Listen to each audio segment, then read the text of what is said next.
Hi guys, welcome to the latest podcast of YarninBlak. So I've got a really special guest and friend on, but I'll tell you that in a minute. But I would like to acknowledge the traditional custodians of the land that I'm currently calling in from. I'm here in Baldwin Q on the land of the Wurundjeri people, and I want to pay respect to elders past, present, and emerging, and for any other Aboriginal people that are joining us today. But my guest on today is Aunty Di Kerr. Hi Aunty, how are you? Hi, I'm good, thank you. How are you? I'm fine. You probably don't need much of an introduction because people Ah, know who you are, but I'll throw straight over to you to go. Just introduce yourself. Who are you? Where you're from? Anything you want to tell us up front?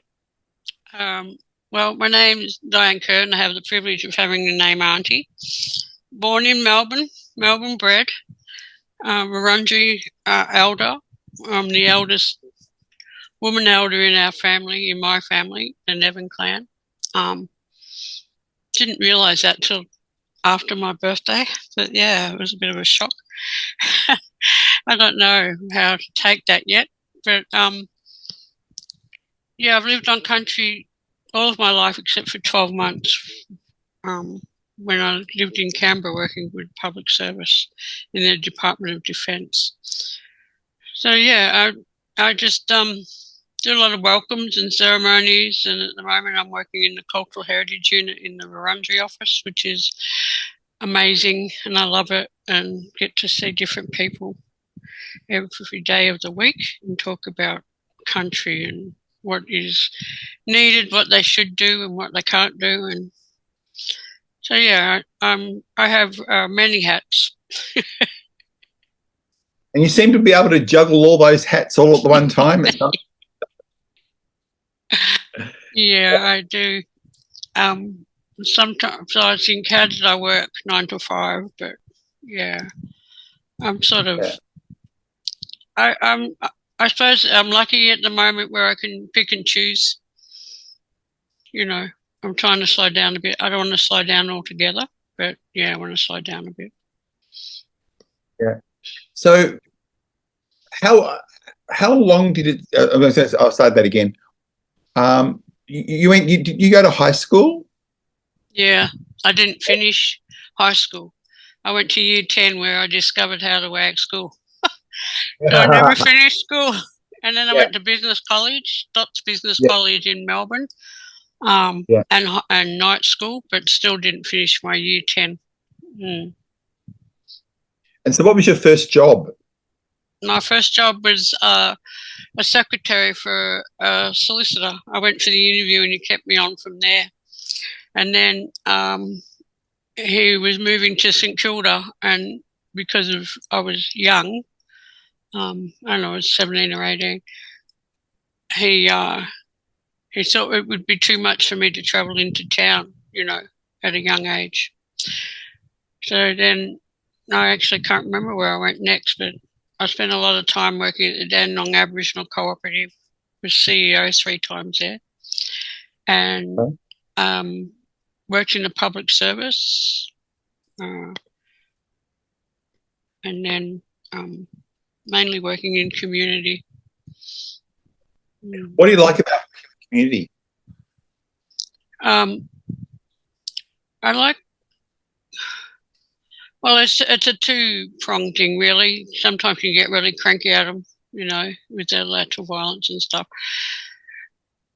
But working in the community is a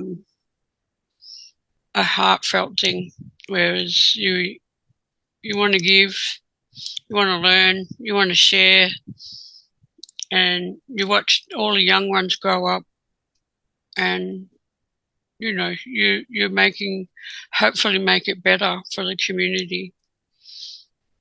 Yeah. Cultural safety is a big word that gets thrown around a lot. Cultural safety mean to you, and what makes you feel culturally safe when you go to services? Feeling cultural safety is sometimes a little bit hard. It's not just a poster or a picture. It's about being welcomed there, and it's about them knowing and hey Aunty Di, how you going, blah blah. I'm lucky that a lot of outside organisations still call me auntie, which is nice. And I suppose I've been to a lot of outside orgs for a long time, and I feel safe when I'm treated right.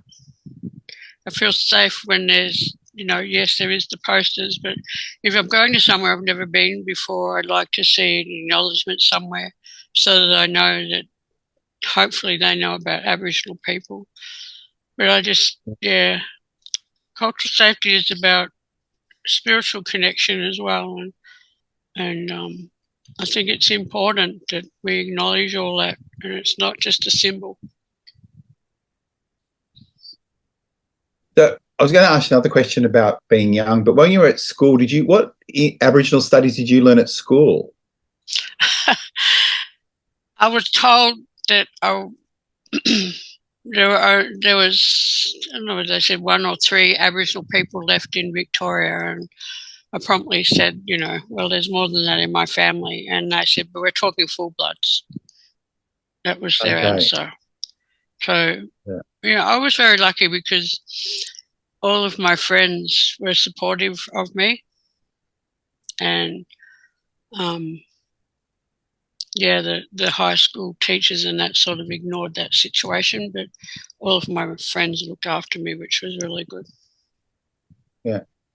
And you said that you moved to Canberra for a year. What was it like leaving Melbourne to go to Canberra? Well, it was the first time in my life that I left home, so to speak. It was eye-opening because it was very class-orientated in that days. It was 1974 or 75. And we stayed in a hostel for a while. I was married. So we stayed in a hostel for a while till we could find a house, which was really hard to get. But as you know, public service are class orientated, you're whatever, 1, 2, 3. So if someone above you was higher in their workplace, they didn't necessarily speak to you because they were above you. So it was really, really hard. I mean, I went home every second weekend, but I found it really strange. And of course, in those days in Canberra, everything shut at 10 p.m. It was like a ghost town after that. There was no opening late and things like that. I don't even think that they had late night shopping and things like that in those days. So I enjoyed working, but I didn't enjoy the socialising. You were glad to come back after the year? Yeah, never again. I would never, ever live there again. Yeah. Nah. Place of its own, I think. And you've also had your own kids, but you've also had foster kids as well. Yeah. I was a foster mother for like 26 years. One of my sons is one of my foster children. I got him when he was 10 days old, and he's 37 now. So I have 3 of my own, and I have a cultural daughter. So that her father and I agreed between us to look after her. And, she's done all the ceremony and everything with Wurundjeri. She's gone home to where she was born and where she came from, but still, connected to us, talked to us. I'm just waiting for her to come back home again because I miss her so much. So I've had her since she was 6 years old. And she's, how old is she now? 34. Wow. What do you like about fostering kids? I think it's knowing that hopefully I give them guidance and a passage that they can remember. And the best thing is when you see them when they're grown up and maybe got their own kids and they remember you. Yeah. One of them, he said, I remember you, Aunty Di. And I said, oh, true. He said, yeah, you used to make me eat my veggies. So, yeah, it's a thankless job, really. Yeah. And people think that you get a lot of money, but you don't. You basically, it doesn't cover hardly anything. It's a struggle, but it's enjoyable, and I just think of them as my own. And, they don't call me mum or nothing, but, I think of them as my own and bring them up as my kids until they go to their next journey. Yeah. What does leadership mean to you? Leadership. I don't like the word leadership. Leadership to me is not having people follow you but walk beside you. It's about teaching your families about themselves, about their past, about their ancestors, and teaching them, like bringing them home report, deaths in custody, because I find a lot of our young ones don't know about it, and they're the ones that are fighting the fight, so they need to know their history. And I tell them, what they should read and what they shouldn't. It's up to them if they do or don't, but it's about, teaching law and customs, and also teaching them about different First Nations across the world. To teach them that as well, because every First Nations place across the world has suffered, and they need to know that. Now, there's lots of young people knowing about their Aboriginality but don't even know what community they belong to. Yeah. And we know that nearly 50% of our kids in Victoria are in the child protection system. What can we provide them in a starting point to learn about culture? Well, I used to get invited by RACA and DHS, but I haven't for a number of years, so hopefully they've still got someone else doing it, to go and see the young one that could be in care, or, because they've got those houses now and they're mix and match. It's not just all for Aboriginal kids. And do ceremony with them, and particularly smoking, and letting them know that it's a 60,000-year-old ceremony, and that their parents, ancestors would have done that. And probably also, if they want, I smoke their room, and I leave the vessel with them, so that the people that they're with, if they're feeling disconnected or feeling not too good that day, that they could do their own little smoking ceremony with supervision, of course, but, they've got something there to do, but that also a connection to me, so that if they need me, they can contact me. And I miss that terribly. Yeah. I don't know if they're doing that at all. No, they it's that old game of, we'd love you to come and do it, but we've got no money. Don't lie to me. You do have money. You know what I mean? Like, it's too hard because they need money, but I do a lot of things, as you know, that I don't charge, because those kids are important and they're our future leaders, and we need to take care of them, and a lot of them are forgotten.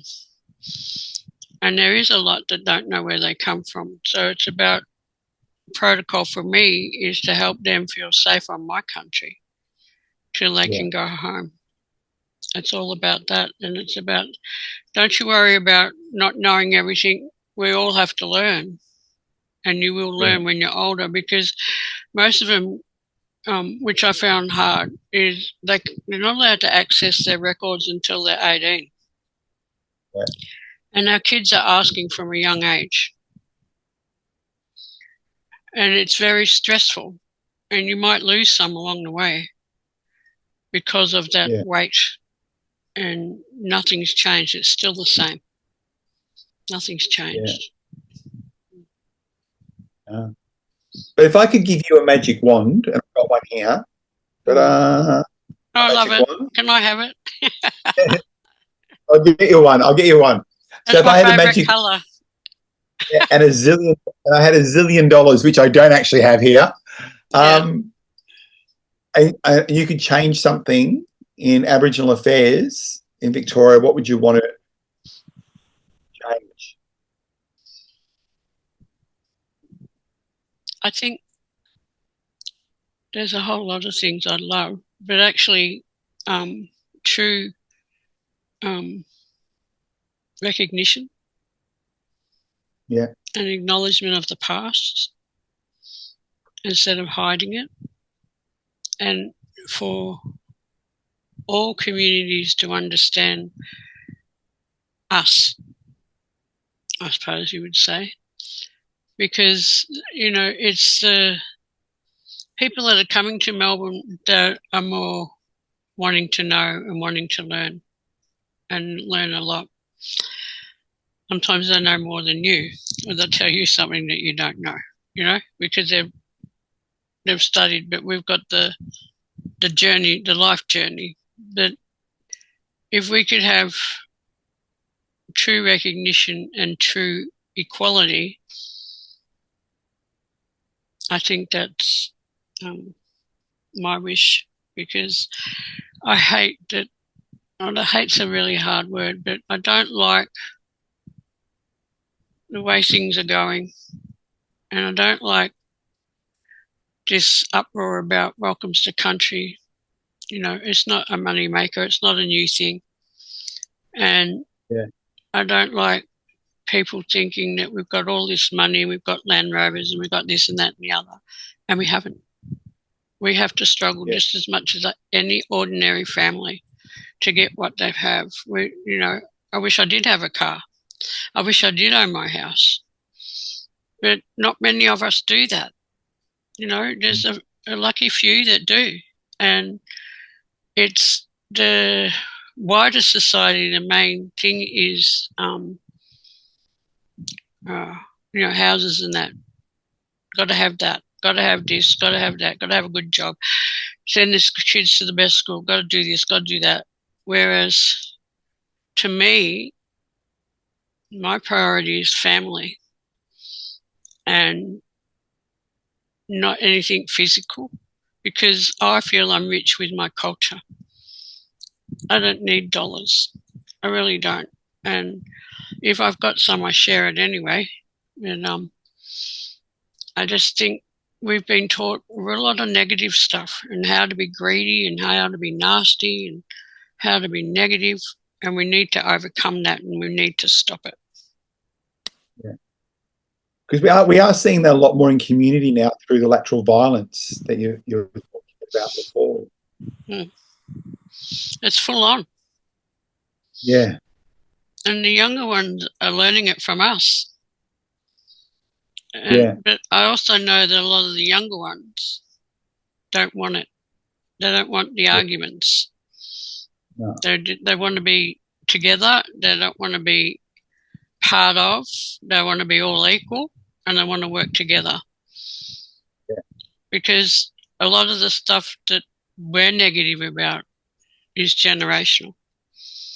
Yeah. You know, a lot of the arguments and that come from 2 generations ago, and it's still going on, and it needs to stop.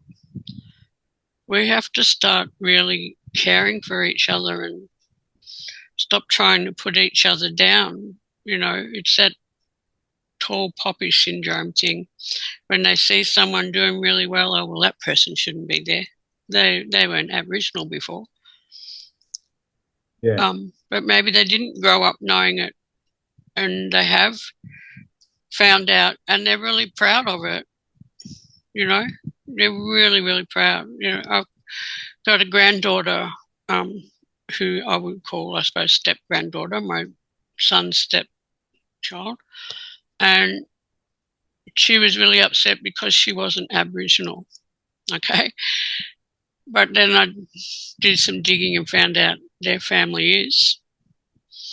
And, you know, she's passionate, and she's the Aboriginal rep at school, and, you know, she's so happy that that was found out, because she felt like she was missing out before.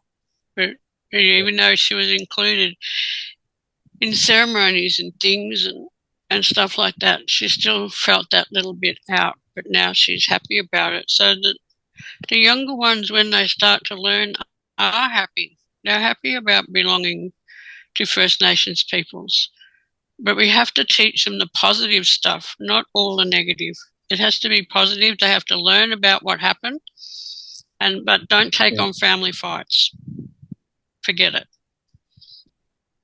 It's like being a worker in a mainstream organisation. You've got to understand community politics, but don't get involved.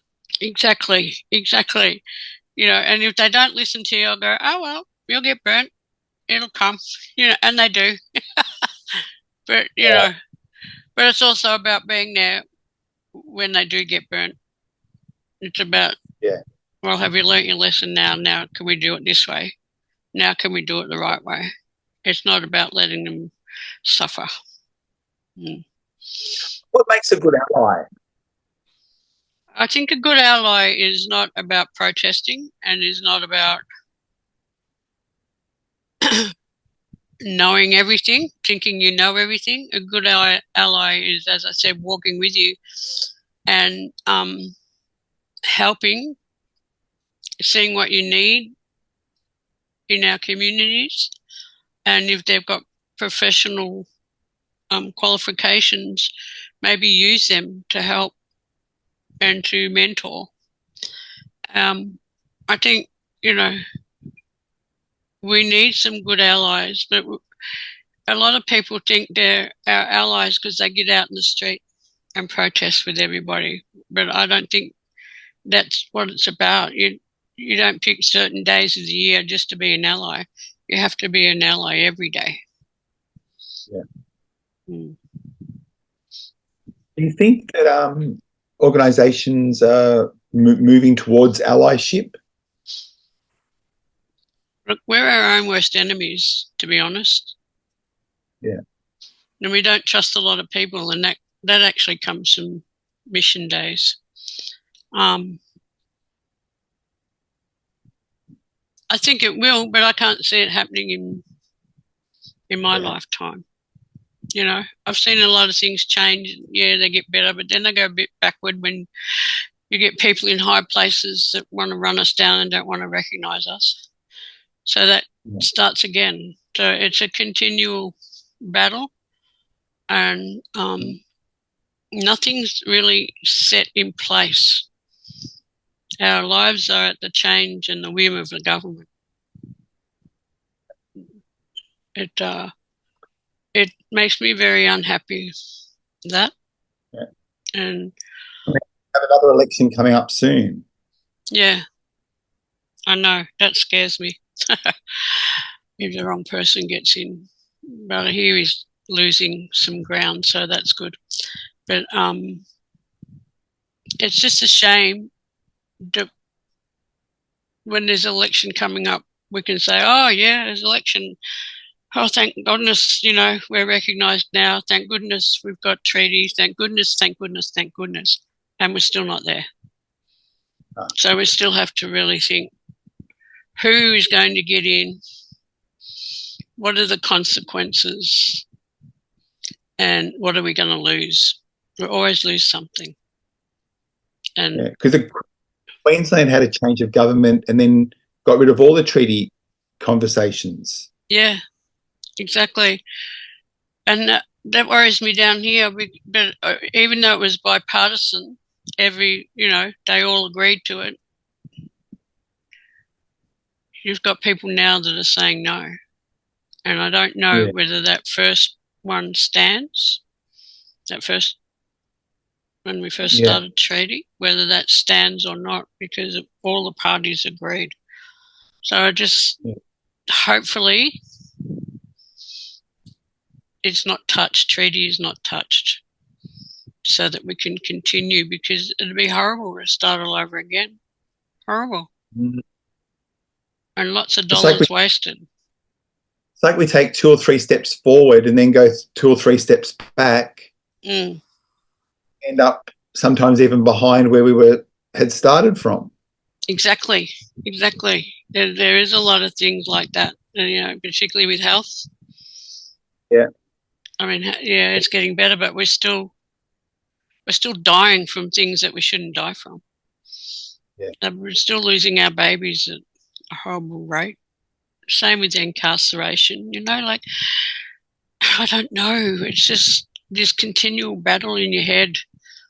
What have I done? How am I doing it? Have I done it wrong? What more can I do? And I think also the problem in our community is we don't have elder status. A lot of the elders are forgotten, and whereas they should be listened to, but we don't have that group of elders anymore. Yeah. And that is really missing, and it's the biggest gap between us and our kids. It really is. And that was one of the questions I had on my list to ask you, from your perspective, what makes an elder? Because there's lots of people wandering around now claiming eldership. But I'd question the validity of that. Well, I think there's community elders. Yeah. And then there are traditional custodian / owner elders. Yeah. So like with Wurundjeri, we have to be asked to become an elder. Okay. We don't automatically become an elder because we turn 45.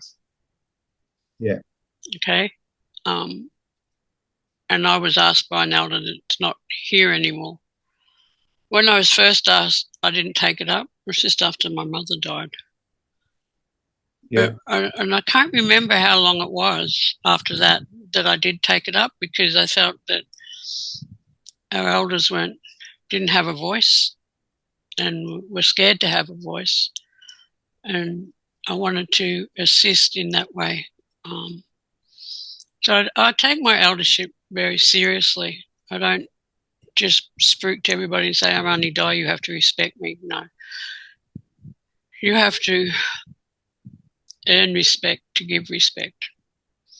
And a lot of elders are cranky and from the past, fair enough. And there is a lot of healing that needs to be done from the past. We're not over that. We're not over, my grandmother being on a mission. But I work in her honour. Yeah. But, there's a lot of things that still need healing. And because, as I said, we're brought up negatively, we think that we don't have to heal, and we think we will never get anywhere. So I think, a true elder is someone that cares, someone that follows their laws, someone that respects and gives respect, and someone that fights the battle. And I like that. And you use the term auntie, but when can people use that term, or how does it get appointed to people, or uncle as well? Yeah. When they become an elder through their process, I don't know, and I can only talk about Wurundjeri. Yeah. So, we get that true eldership when we appointed as an elder. But there are people that aren't appointed, and I'm talking about a corporation elder. Okay, there's a difference. Yeah. There are some people that are of the elder age that still not elders, but they're still an uncle and auntie in their own right, but they're not an elder of the corporation. So when people say to me, what do I call you? And I go, well, my name is Aunty Di. It's like doctor or professor or whatever. I said, but if you're not comfortable in calling me that, you can just call me Di. I said, it's up to you. Do you think that how would non-Indigenous people know whether they're talking to someone who's truly respected or what we call those self-appointed elders? There's a few out there, and there's a few disrespectful ones, and there's people talking on other people's country and they don't have a right.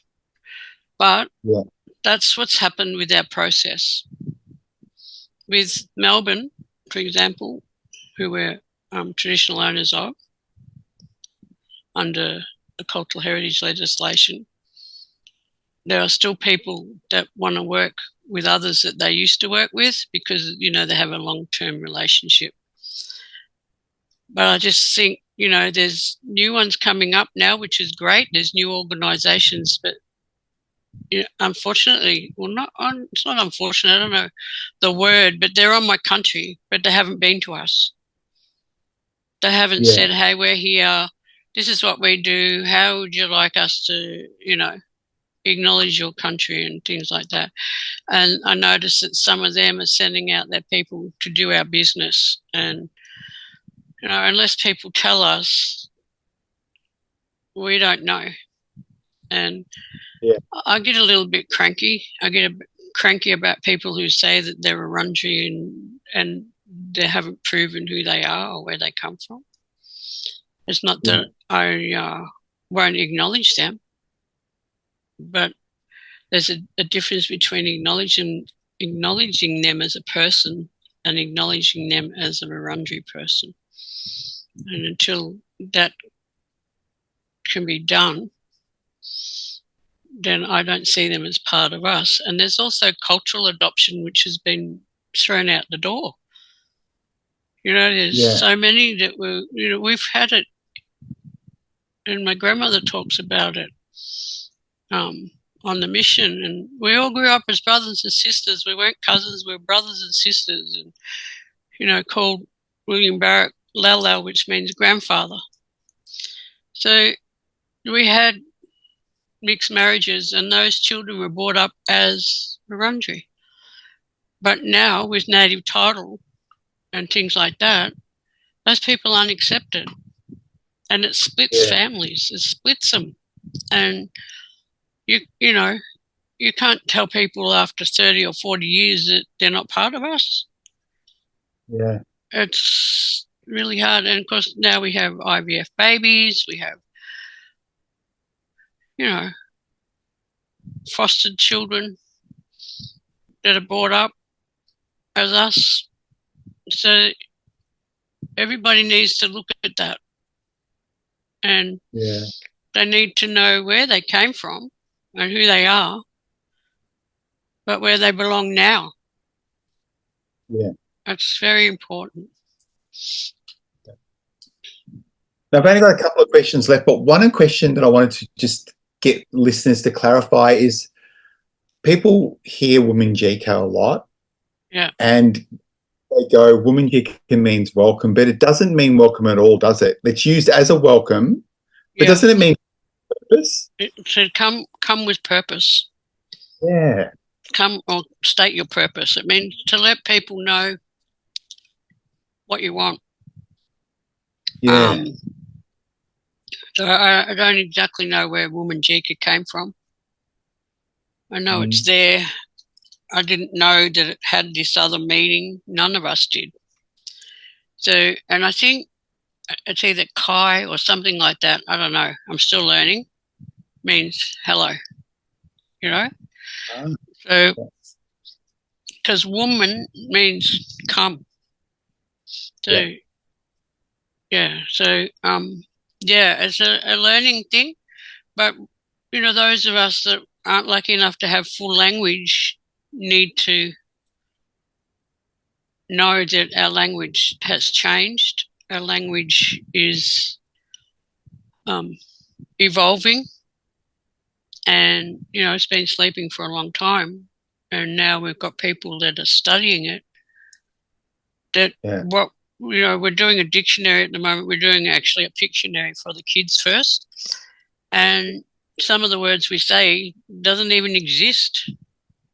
We've got high people to men that are high in language, and they can't find some of the words because they were given to us by our grandparents or whoever, and we've used them. And a lot of it comes from anthropologists that hear the word because we didn't write. They hear that word and put it in their own writing. So there's a lot of things. And I still use Wurundjeri until I can see what else comes up, really. Yeah. My last, I know you've got to go, is what would you like people to walk away with from our yarn this afternoon? What would I like? Oh, tall, dark and handsome. No. I've got what I want. I want people to know that I do love them. And Yeah. I love a lot of people. And every day,